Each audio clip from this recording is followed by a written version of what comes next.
নানির বাড়িতে বেড়াতে এসে পানিতে ডুবে ৬ বছরের শিশুর মর্মান্তিক মৃত্যু।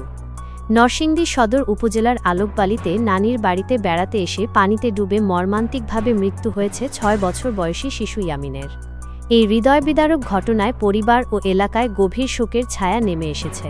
পারিবারিক সূত্রে জানা যায়, বৃহস্পতিবার বিকেল ৩টার পর থেকে ইয়ামিন নিখোঁজ ছিল। পরিবারের সদস্যরা বাড়ির আশেপাশে ব্যাপক খোঁজাখুঁজি করেও তার সন্ধান পাননি। পরে স্থানীয় মসজিদের মাইকেও নিখোঁজ সংবাদ ঘোষণা করা হয়, কিন্তু তাতেও কোনো ফল আসেনি।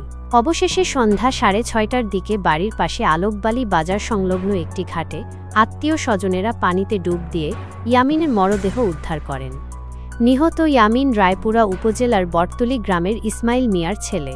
স্থানীয় ইউপি সদস্য হযরত আলী এই ঘটনার সত্যতা নিশ্চিত করে বলেন, আমিও শুনেছি ছেলেটি পানিতে পড়ে মারা গেছে।